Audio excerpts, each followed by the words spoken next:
आदाब। Straight line में आप सभी लोगों का स्वागत। एक राउंड अप करने की कोशिश करते हैं, हम सिक्योरिटी रिव्यू करने की कोशिश करते हैं, समझने की कोशिश करते हैं कि जो हालात इस वक्त जम्मू कश्मीर में बने हुए हैं उनमें क्या कुछ करना चाहिए, और एक इनपुट भी रहता है सरकार को, सिक्योरिटी एजेंसीज़ को, कि क्या कुछ वो लोग सोच रहे हैं जिन्होंने आतंकवाद से तब लोहा लिया था जब हम इतने टेक्नोलॉजिकली एडवांस्ड टाइम में नहीं थे।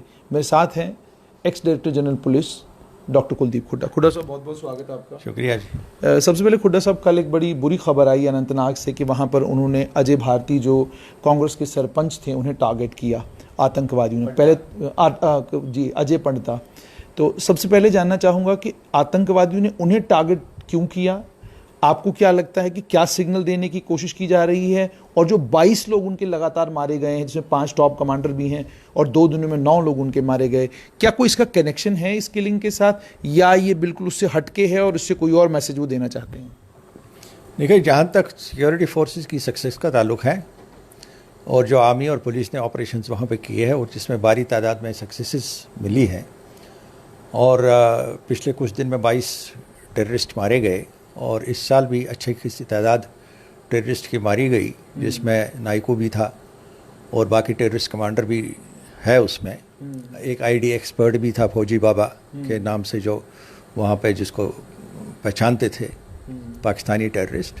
तो सिक्योरिटी फोर्सेस की बहुत सक्सेस हुई, तो लाजमी है कि उनकी तरफ से कोई रिएक्शन तो ज़रूर होना है ताकि वो अपनी एग्जिस्टेंस दिखा सके और ये कहे कि हम मौजूद हैं। लेकिन जहाँ तक अजय पंडिता का ताल्लुक़ है, उसकी किलिंग का ताल्लुक़ है, ये एक सॉफ्ट टारगेट था। ये कोई सिक्योरिटी फोर्सेस की कॉन्वॉय नहीं थी या सिक्योरिटी फोर्स पे हमला नहीं था जिसको हम कहेंगे कि एक हार्डकोर ट्रेंड टेररिस्ट ने ये ऑर्गेनाइज किया।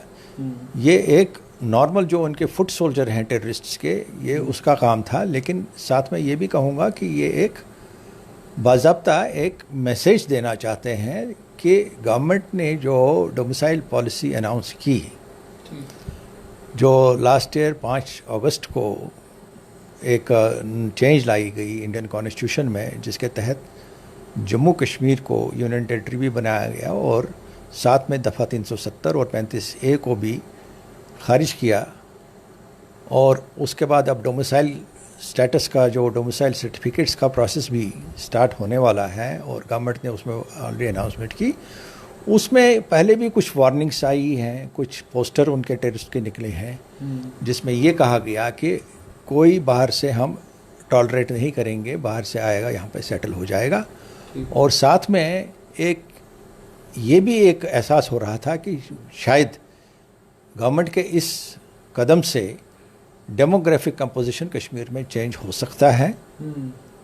ये उनकी तरफ से एक मैसेज देना चाहते हैं कि अगर कोई बाहर से आएगा, हालांकि कश्मीरी पंडित तो बाहर के नहीं हैं, लेकिन फिर भी चूंकि वो एक ग्रुप के एक तासुर से वो उसमें एक बन गया है, एक इम्प्रेशन बन गया है कि कश्मीरी पंडित अगर वापस आएगा उसके साथ फिर एक वो शुरू हो जाएगा, बाकी भी आएंगे। तो एक मैसेज है कश्मीरी पंडित को भी और बाकियों को भी, भाई, कि ये टॉलरेट नहीं होगा, हम आपको वापस नहीं आने देंगे। इसलिए बड़ा ज़रूरी है कि गवर्नमेंट ने ऐसे इक़दाम करने हैं कि जो एक सेट एजेंडा है गवर्नमेंट का शुरू से ही 1990 से, return and rehabilitation of Kashmiri pandits, तो उस एजेंडा को, उसको मजबूत बनाने के लिए, उसको इम्प्लीमेंट करने के लिए ऐसे कदम लेने चाहिए जिससे एक ऑनरेबल और सिक्योर रिटर्न हो। और साथ में मैं ये भी कहूँगा कि वहाँ पे जहाँ तक कश्मीरी पंडित्स का ताल्लुक है, जो आम जनता है वहाँ पे, आम लोग हैं कश्मीर में, वो जनरली चाहते हैं कि कश्मीरी पंडित वापस आ जाए, ऐसी बात नहीं है। लेकिन टेररिस्ट का एजेंडा अलग एजेंडा है और वो फंडामेंटलिज्म पे बेस्ड है। और अगर आपने देखा होगा कि ISIS ने भी काफ़ी फुटहोल्ड जमाने की कोशिश की, उन्होंने वहाँ पे अपना एक टेररिस्ट ग्रुप भी बनाया, अंसार गज़वतुल हिंद, और उनका एजेंडा डिफरेंट है। उनका एजेंडा है कैलिफेट का, जो पूरी तरह से इस्लामिक बुनियादों पे बना हुआ है। और उनकी नज़र में ये नहीं होना चाहिए। अब पाकिस्तान का जो रोल है इसमें, पाकिस्तान, हम ये नहीं कहेंगे कि पाकिस्तान एक ग्रुप को चाहता है दूसरे को नहीं चाहता, दोनों को पाकिस्तान से एड मिल रहा है। पाकिस्तान ये भी चाहता है कि कश्मीर में बाहर के लोग भी ना आए, कश्मीरी पंडित भी नहीं आ जाए।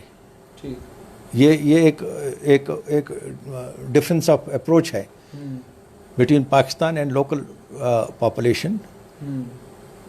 लेकिन पाकिस्तान चूंकि एक इंटरनेशनल लेवल पे उन्होंने एक वॉइस बनाई है 1947 से कि हम किसी रिलीजियस बेसिस पे हम कश्मीर में या जम्मू कश्मीर में अपना दावा नहीं पेश करना चाहते हैं, तो इसलिए वो उसको रंग नहीं देना चाहते। लेकिन जो उनका एक मकसद है कि टेररिज्म को फैलाना, दहशत फैलाना, उस एजेंडा के तहत ये भी एक इशू है कि जो कश्मीरी पंडित बाहर गए वापस ना आ पाए।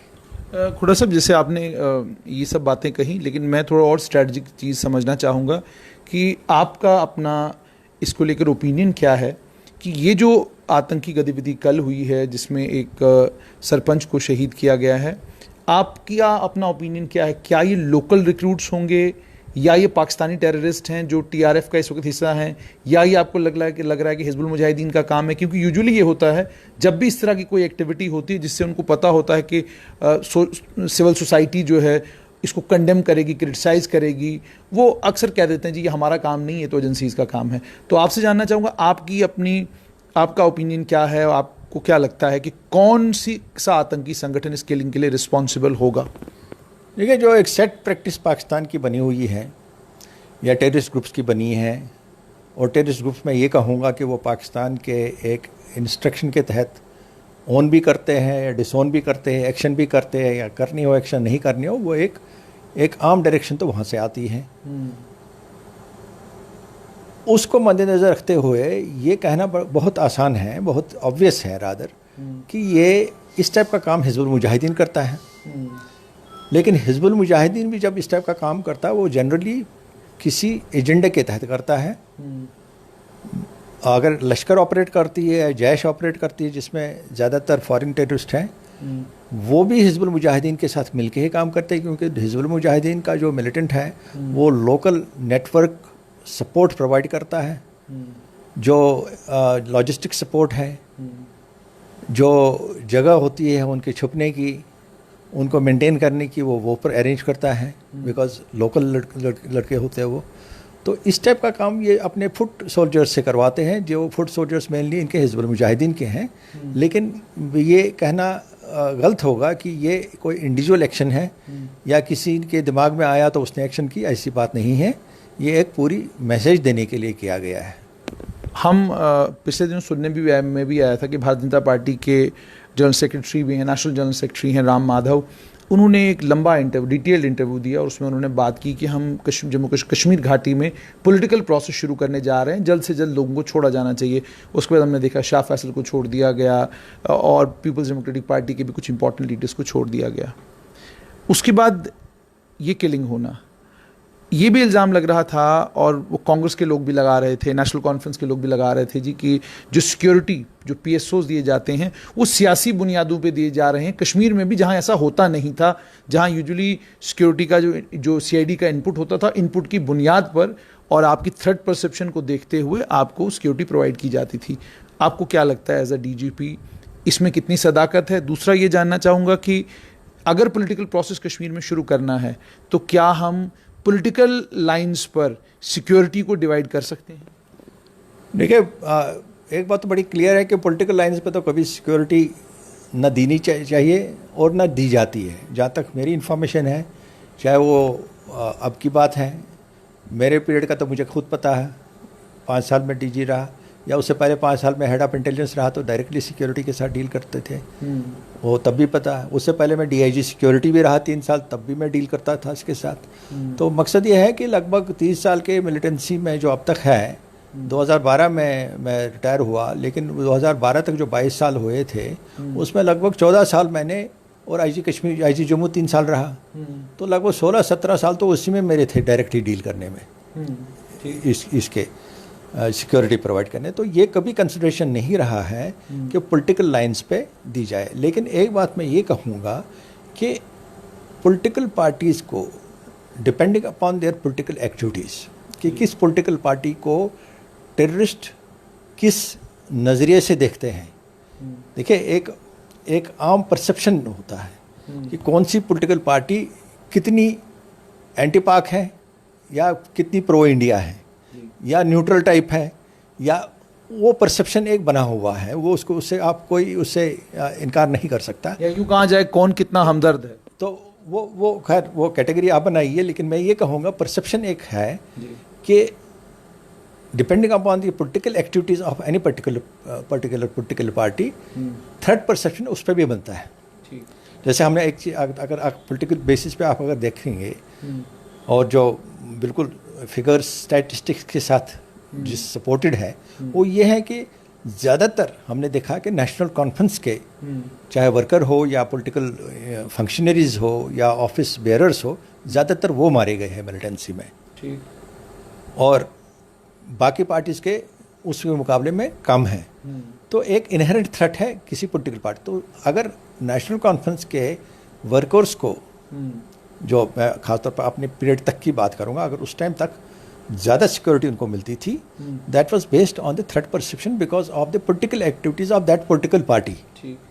तो अगर कोई आदमी अब इसको ये कहेगा कि नेशनल कॉन्फ्रेंस वालों को ज़्यादा सिक्योरिटी दी, फलां पार्टी को कम दे दी, तो वो कहना गलत है, क्योंकि वो पॉलिटिकल बेस पे नहीं होता। हमने जो उसमें एक कमेटी बनी है, थ्रेट परसेप्शन कमेटी, जिसमें इंटेलिजेंस चीफ जो है वो उसके हेड है, उसमें बाकी इंटेलिजेंस एजेंसीज के भी जो लोकल हेड्स है जम्मू कश्मीर में, वो भी मेंबर हैं, चाहे आईबी है, रॉ है या बाकी बाकी जो फील्ड एजेंसीज हैं।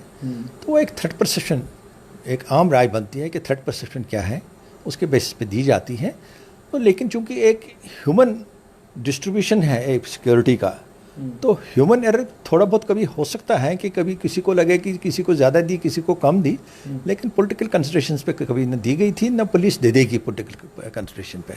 आपसे जानना चाहूँगा कि अभी जो ये इंसिडेंट हुआ है, इस इंसिडेंट के बाद फ़ौरन क्या कुछ तदाबीरें हैं, क्या कुछ स्टेप्स हैं जो फ़ौरन लिए जाने चाहिए, जो बहुत इंपॉर्टेंट होंगे, क्योंकि आगे भी आपकी आतंकवाद की लड़ाई जो है कंटिन्यू रहनी है। क्या स्टेप्स हैं जो लिए जाने चाहिए इमीडिएट?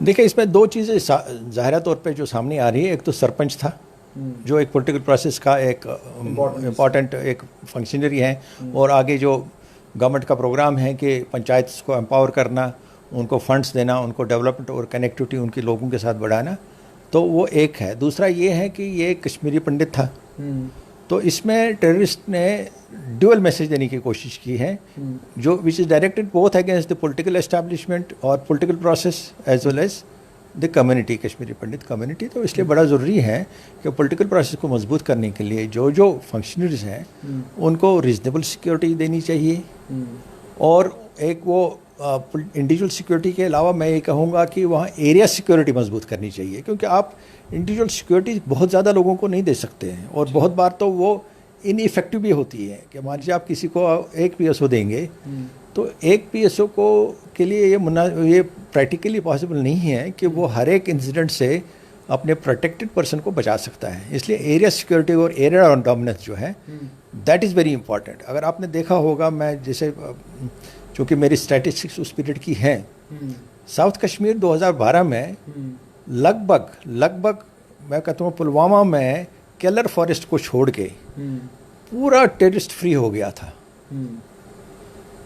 और नॉर्थ कश्मीर में बांडीपुर वगैरह में थोड़ी प्रेजेंस थी, और कंगन एरिया में थोड़ी प्रेजेंस इसलिए थी क्योंकि वो इन्फिल्ट्रेटर्स वहाँ से आते थे और वो पहाड़ों से कंगन के एरिया तरफ जाते थे। तो उससे एक अगर जितने ऑपरेशन सक्सेसफुल हो, जितनी न्यूट्रलाइजेशन हो टेररिस्ट की, उतना एरिया सिक्योरिटी मजबूत होती है। एरिया डोमिनेंस की ज़रूरत है। और तीसरी बात यह है कि एक सिक्योर एरिया बनाना ज़रूरी है। जैसे आपने देखा होगा कश्मीर में, मान लीजिए आप श्रीनगर में तुलसी बाग एरिया है, उसमें एक एरिया सिक्योरिटी प्रोवाइड की गई थी, उससे इंडिविजुअल सिक्योरिटी की ज़रूरत फिर कम हो जाती है। तो इसलिए एरियाज चुनने चाहिए जहाँ पे ऐसे वल्नरेबल लोगों को रखना चाहिए, जहाँ पे एक अच्छा खासा चंक एरिया जो है उसमें मजबूत सिक्योरिटी रखनी चाहिए, और इनकी मूवमेंट जनरली उसी एरिया में, अपने एरिया में महदूद रहनी चाहिए। लेकिन अब कभी बाहर जाना हो तो परमानेंट इनको एस्कॉर्ट वगैरह नहीं दिए जा सकते, लेकिन जब बाहर जाना हो तब वो सिक्योरिटी कंट्रोल रूम के साथ या पुलिस कंट्रोल रूम के साथ अपना कोऑर्डिनेशन करके एक्स्ट्रा सिक्योरिटी उस टाइम शॉर्ट पीरियड के लिए ले सकते हैं। तो ये एक मैनेजमेंट की बात है। अवेलेबल फोर्सेस तो लिमिटेड हैं, लेकिन उसी में मैनेज भी करना है, इसलिए सिक्योरिटी ग्रिड को मजबूत करने की ज़रूरत है, एरिया डोमिनेंस की ज़रूरत है, टेररिस्ट न्यूट्रलाइजेशन की ज़रूरत है, इन्फिल्ट्रेशन रोकने की ज़रूरत है, डी रेडिकलाइजेशन की ज़रूरत है, और लोकल फ्रेश रिक्रूटमेंट ख़त्म करने की भी ज़रूरत है, क्योंकि वो भी जारी है। हालांकि काफ़ी अभी मारे गए हैं और उससे लोकल रिक्रूटमेंट काफ़ी हद तक कम हो गई है, लेकिन वो भी प्रिवेंट करना जिस हद तक है। अच्छा, इसमें एक और चीज़ इंपॉर्टेंट है कि 9 लोग मारे गए 2 दिनों में, उससे पहले 22 आतंकवादी टोटल जो मारे गए हैं, और अभी तक 88 के करीब आतंकवादी न्यूट्रलाइज किए गए हैं, जिसमें इंपॉर्टेंट कमांडर्स हैं, जिसमें रियाज नाइकू भी है।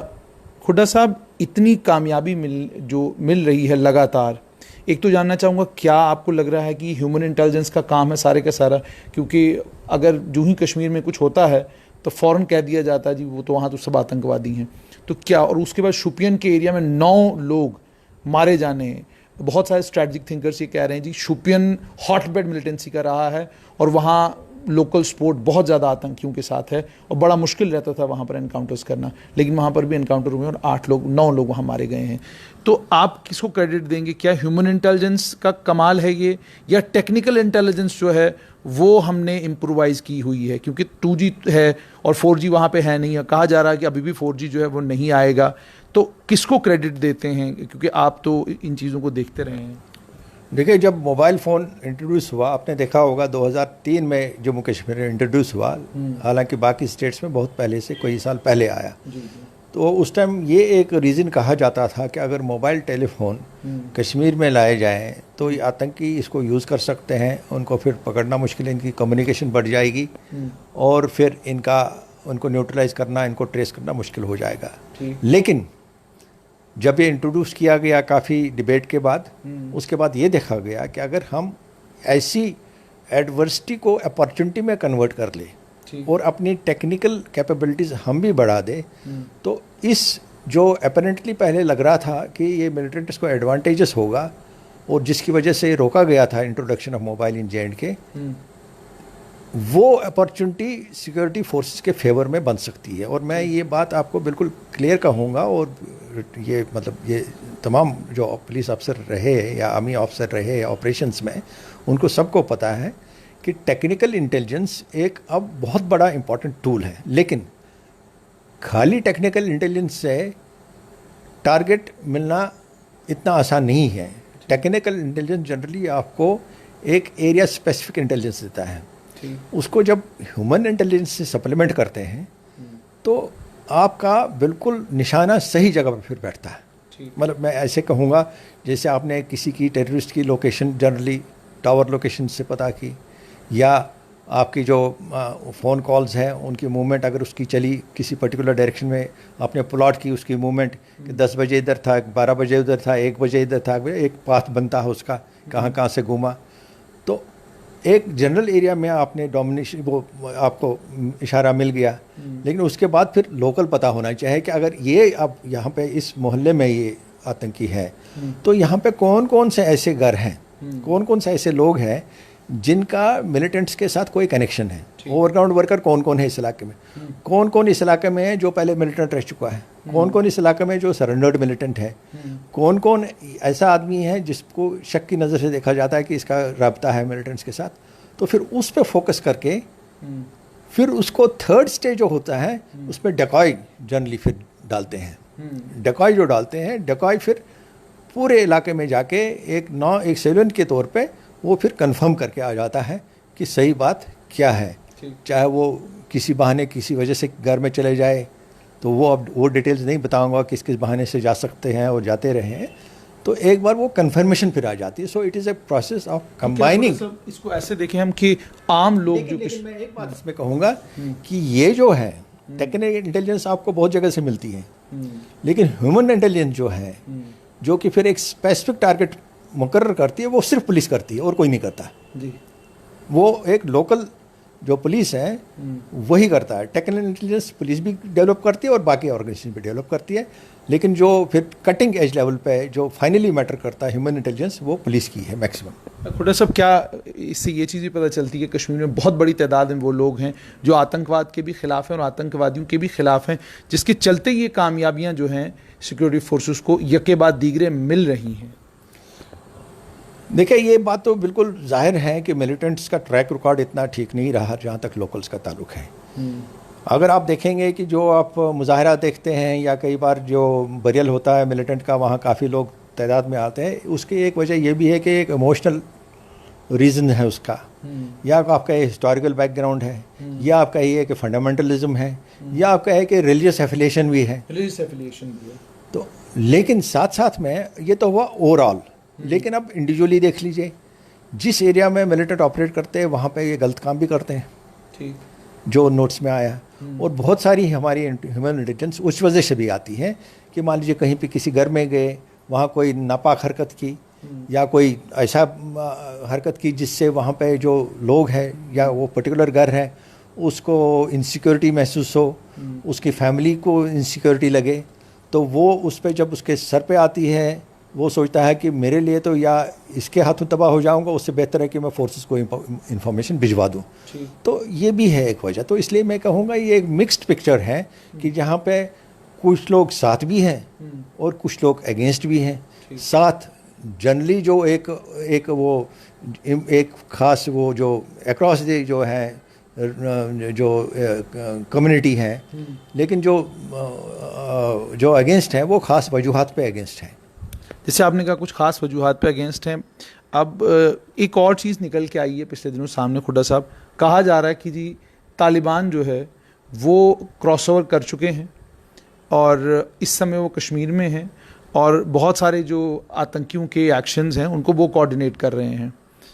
क्या आपको लगता है कि इसमें कोई सदाकत है कि तालिबान जो है वो क्रॉस ओवर कर चुके हैं? और तालिबान को लेकर भी, क्योंकि पता नहीं क्लैरिटी लोगों में है या नहीं है, लेकिन तालिबान दो हैं। एक वो तालिबान है जो अफ़गानिस्तान में ऑपरेट करता है और एक वो तालिबान है जो तहरीक तालिबान है, जिसके पीछे पाकिस्तान की आर्मी भी पड़ी हुई है। तो आपसे जानना चाहूँगा, आपका अपना हंच क्या है कि क्या ये तहरीक तालिबान के रेडिकल एलिमेंट्स हैं जो लश्कर और जैश के साथ मिलकर यहाँ आ रहे हैं, या वाकई अफ़गानिस्तान से जो अफ़गानिस्तान में तालिबान है, जिनका अभी अमेरिका के साथ मुआहिदा हुआ है और जिनके साथ शायद किसी लेवल पर हम लोग भी बातचीत कर रहे हैं, क्या वो लोग वाकई क्रॉस ओवर कर रहे हैं? देखिए, मैं हंच पे बात नहीं करूँगा, मैं फैक्ट्स पे बात करूँगा। एक मैं ऐसी पिक्चर आपको दे दूँगा, मान लीजिए कोई बटालियन है, उसमें अलग अलग ABC, alpha, beta, bravo, charlie वगैरह कंपनी होती है, डेल्टा कंपनी वगैरह अलग अलग, वो आपस में ट्रांसफर भी होती है उनकी। तो आप ये समझिए, चाहे वो जैश है, चाहे वो लश्कर है, चाहे वो हरकत मुजाहिदीन है, चाहे वो हिज़्बुल मुजाहिदीन है, उसके तो चीफ जो है यूसुफ शाह, वो तो पाकिस्तान में बैठे हैं, चाहे वो तहरीक तालिबान है, या और भी टेररिस्ट ग्रुप्स हैं जो ऐसे वो कुछ ग्रुप्स अफ़गानिस्तान में ऑपरेट करते हैं, पाकिस्तान के कुछ उसमें बलूचिस्तान में ऑपरेट कर रहे हैं अगेंस्ट लोकल पॉपुलेशन ओनली, कुछ कश्मीर में ऑपरेट कर रहे हैं, चाहे वो गज़वाए हिंद ने बनाई या लेटेस्ट वो जो TRF बनाई है, द रेजिस्टेंस फ्रंट। ये मान लीजिए उनकी कंपनीज़ है अलग अलग जिनकी वो ट्रांसफर करते रहते हैं, लेकिन मालिक उनका एक ही है, स्ट्रेटजी एक ही बनाता है, फंडिंग एक ही करता है, उनको लॉजिस्टिक सपोर्ट एक ही करता है, उनका आर्म्स एम्युनिशन एक ही आदमी देता है, वो उनका कमांडर है, जो कमांडिंग अफसर जो होता है बटालियन का, वो है ISI।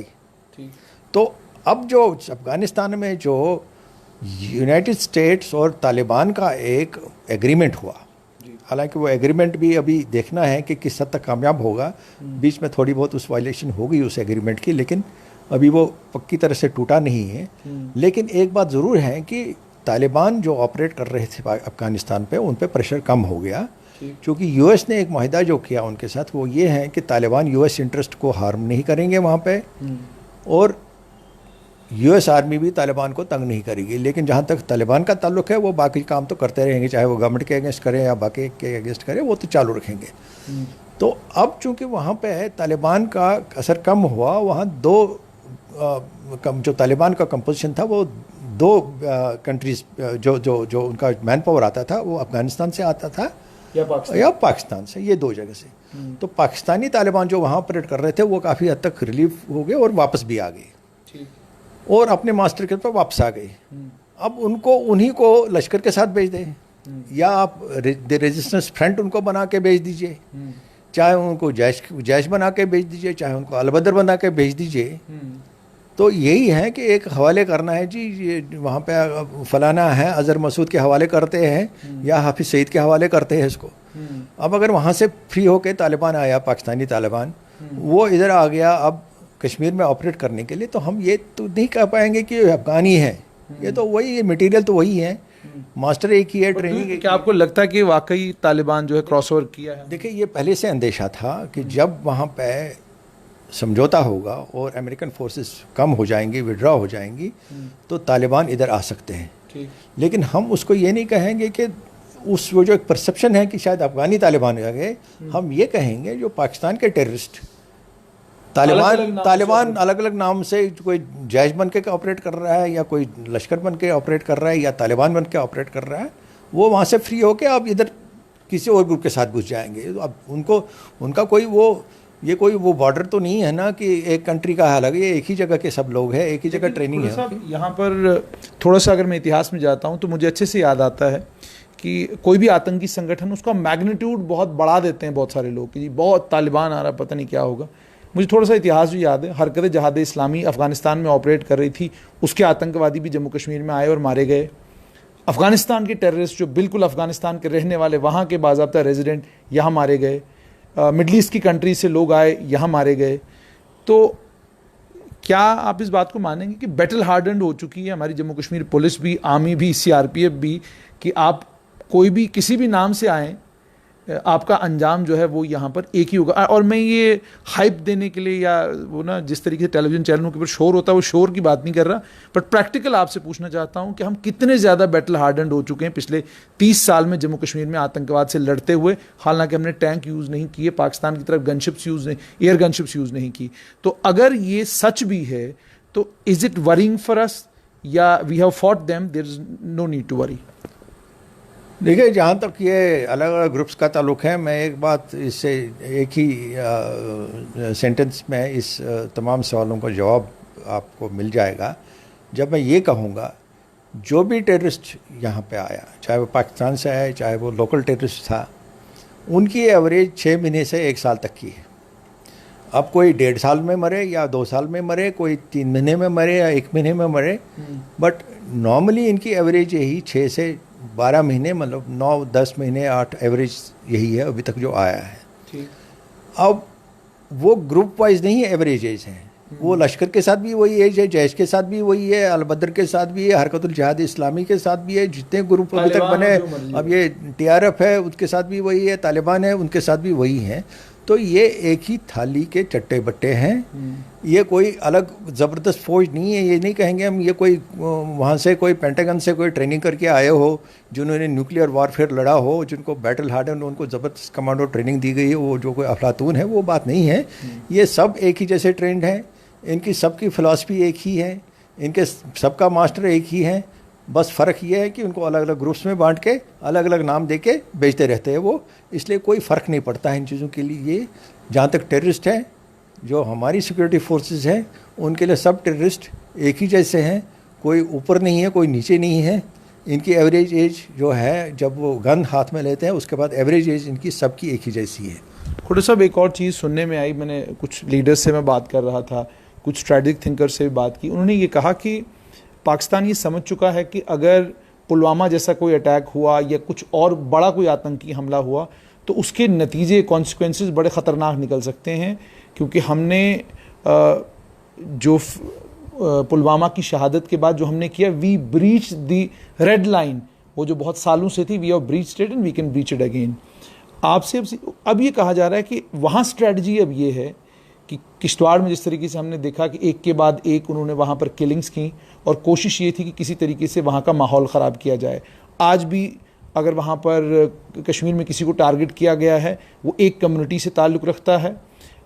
क्या आप भी इस चीज़ को मानेंगे कि अब कोशिश ये है कि कोविड-19 के चलते जो परेशानी ऑलरेडी जिसके से मुल्क लड़ रहा है, चाइना के साथ बॉर्डर के ऊपर जो इस वक्त हो रहा है उसको भी हम संभाल रहे हैं, और भी बहुत सारी चीज़ें हैं। क्या इसके बीच में आपको लगता है कि वाकई पाकिस्तान में जो इनके आका हैं उन्होंने भी अपना प्लान चेंज करके किश्तवाड़ के रूट से, या ये जो आज अनंतनाग में हुआ, इस रूट से कोशिश कर रहे हैं कि किसी तरीके से जो वो कम्युनल एटमॉस्फेयर है उसको और हवा दी जाए और पूरा इस जम्मू कश्मीर को डिस्टेबलाइज किया जाए? यह उनकी पहले से कोशिश रही है कि कम्युनलिज्म फैलाया जाए, क्योंकि अगर किसी मुल्क के नज़रे से देखा जाए, अगर उनका कोई दुश्मन है, सबसे बढ़िया हथियार उनके लिए ये है कि वो अपने अपोनेंट के लोगों को ही डिवाइड कर दें। अगर उसमें वो सक्सेसफुल होते हैं तो उनकी सबसे बड़ी जीत होती है। लेकिन हमने ये बात देखनी है कि उन्होंने बड़ी कोशिश की अभी तक 1990 से, चाहे वो जब से एथनिक क्लींसिंग हुई कश्मीर में, जब कश्मीरी पंडित को वहाँ से निकलना पड़ा, तब से लेके अब तक हमेशा इनकी कोशिश रही है। लेकिन हिंदुस्तान एक बड़ा रेजिलेंट कंट्री है, यहाँ पे इन चीज़ों का फ़र्क नहीं पड़ा है, क्योंकि लोग यहाँ पे समझते हैं कि ये दुश्मन की चाल है, और अगर हम इस चाल में फंसे तो हम दुश्मन की मदद करेंगे। ऐसे वो इस बारे में बड़े क्लियर है कि दुश्मन की मदद नहीं करनी है, और इस जांच में नहीं पड़ना। हमने एक टेररिस्ट एक्शन को हमने एज ए टेररिस्ट एक्शन ही देखना है, और ये भी समझना है हमने कि उनको पाकिस्तान जो चाहता है वो उनसे करवाता है। तो उस नज़रिए से जब देखेंगे तो उसी की वजह एक ये है कि इनके कम्युनल फॉल आउट नहीं होता है, कम्युनल बैकलैश नहीं होता है। क्योंकि आपने दिल्ली में भी देखा होगा 2 दिन, हालांकि एक बार ये कहा जाता था कि जब वो दूसरे दिन भी चालू रहा हुआ कम्युनल क्लैश हाल ही में जो हुआ, लगता था ये फैल जाएगा, लेकिन लोगों ने एकदम, मैं इसमें क्रेडिट वहाँ के लोगों को देना चाहूँगा, लोगों ने एकदम बात समझी, 2 दिन में या 2.5 दिन में कंट्रोल हो गया वो, और बाकी इलाकों में यूपी वगैरह में नहीं फैला।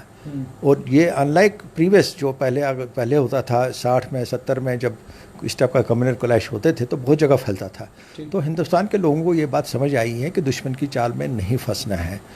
दूसरा ये है कि कोई भी दुश्मन जब उसका अपोनेंट किसी काम में फंसा हो, जैसे आजकल कोविड जो आप जिक्र कर रहे हैं, उसमें आजकल सभी काफ़ी उनका अटेंशन उस तरफ डाइवर्ट हुआ, तो चाइना ने भी उसकी फ़ायदा लेने की कोशिश की। उन्होंने लद्दाख में अपनी ट्रूप्स भेजी और अभी वहाँ पे बैठे हैं हमारे इलाके में।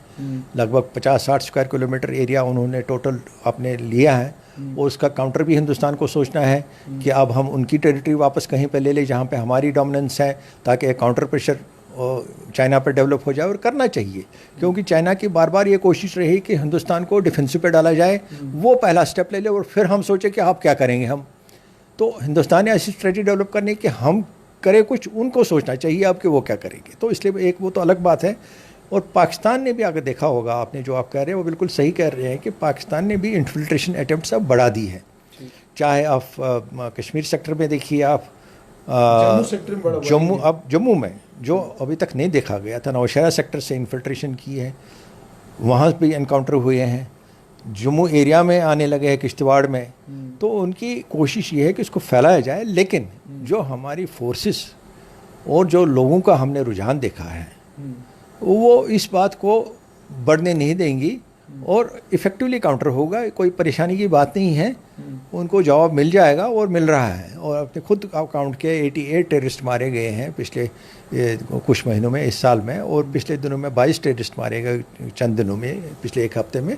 तो सिक्योरिटी फोर्सेस का प्रेशर जो है, दबाव जो है टेररिस्ट पे अच्छा खासा है, और वो रहना चाहिए, उसको और भी बढ़ाना है।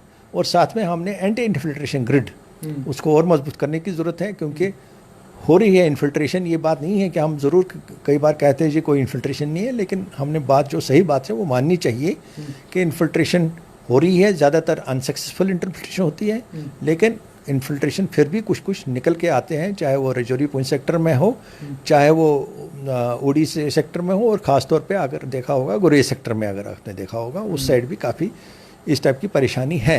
तो इसलिए एंटी इन्फिल्ट्रेशन ग्रिड को और मजबूत करने की ज़रूरत है।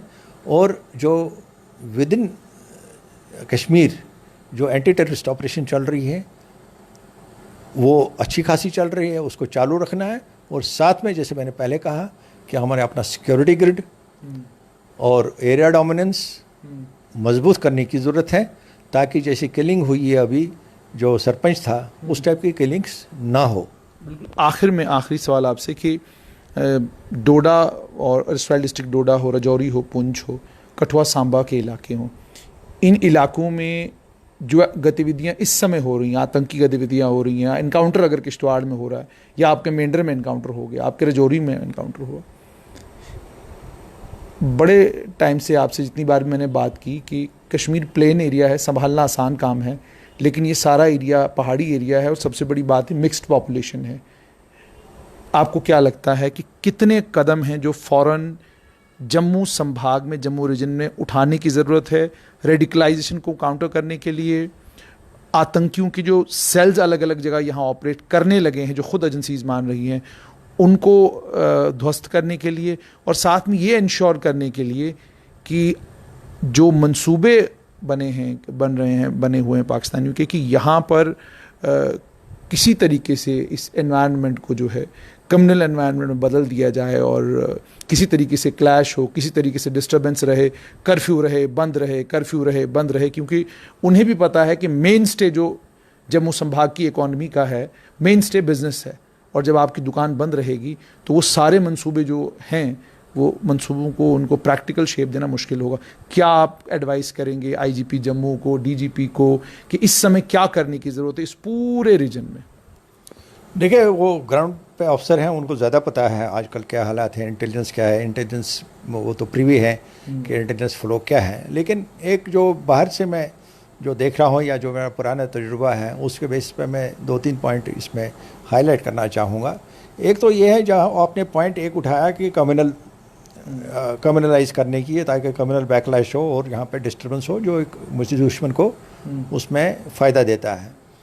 आप अगर पीछे जाएंगे कुछ साल, जब जम्मू रीजन में मिलिटेंसी स्टार्ट हुई, ये डोडा किश्तवाड़ रीजन से स्टार्ट हुई, बानहाल से स्टार्ट हुई, और 94 में कश्मीर में 90 से स्टार्ट हुआ, इधर 93 लेट 94 में स्टार्ट हुई इस एरिया में।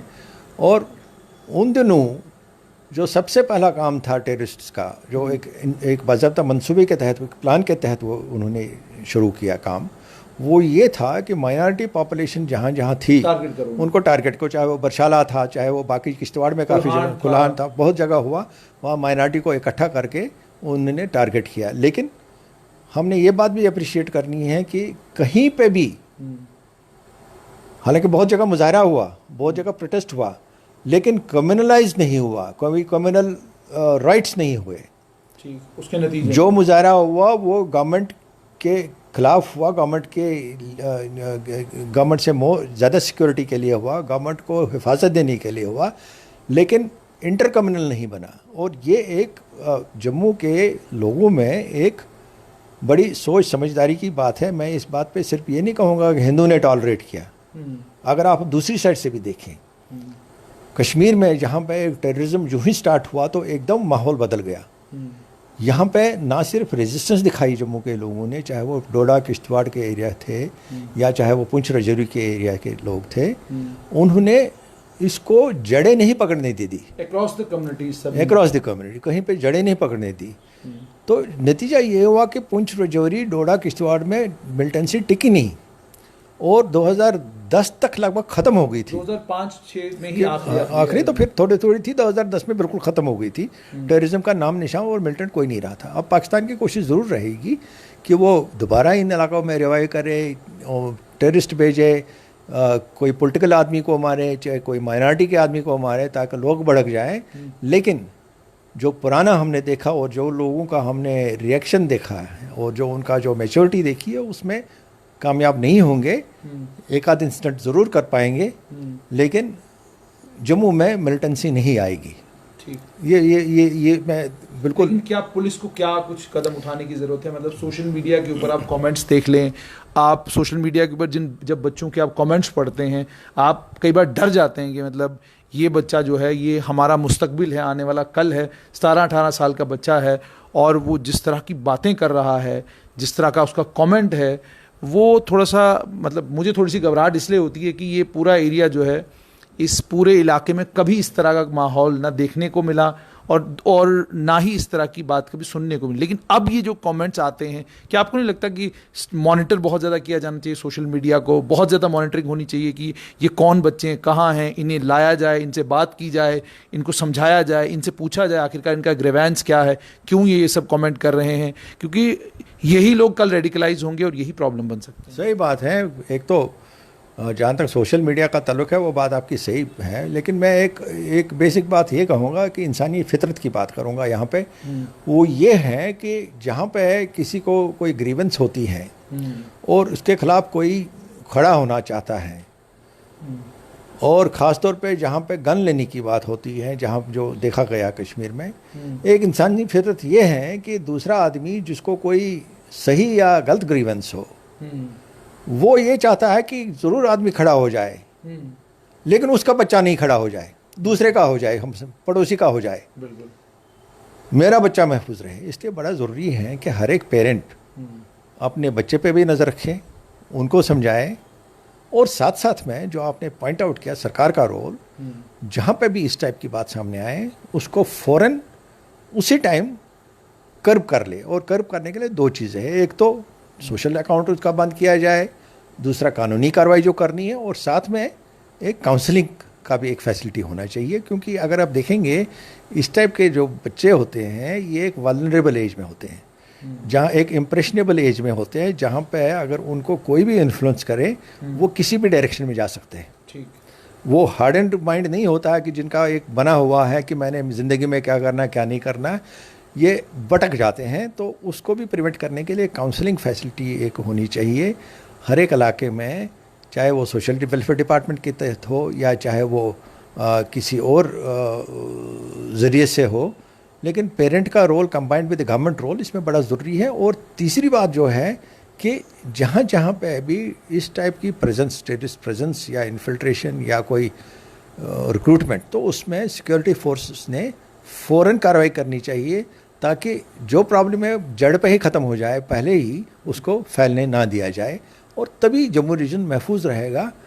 और साथ में लोगों का जो मैंने बताया वो तो रुझान है ही लोगों का पॉजिटिव है, तो इसलिए कोई ऐसी घबराने की बात नहीं है, लेकिन सतर्क रहना है, ऑपरेशन करने हैं, और मिलिटेंसी को यहाँ पे जम्मू में फिर पलपने नहीं देना है। बहुत बहुत शुक्रिया। तो ये थे पूर्व डीजीपी डॉक्टर कुलदीप हुड्डा। आपने साफ तौर पर हुड्डा साहब की बात साफ तौर पे सुनी कि उन्होंने कहा, कश्मीर के बारे में भी इन्होंने आपको बताया कि किस तरीके से तालिबान का कोई भी कंपोनेंट आए, आतंक का कोई भी कंपोनेंट है वो आतंकवादी है, और उनकी जो एज है वो 6 महीने से साल के करीब करीब है।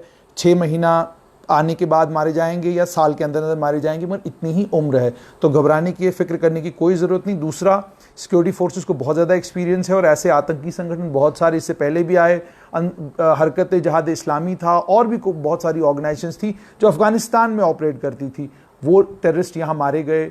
मिडल ईस्ट के कुछ टेररिस्ट यहाँ पर मारे गए। उसके अलावा आपको याद होगा रोहान का एक टेररिस्ट भी जो है वो कश्मीर घाटी में मारा गया।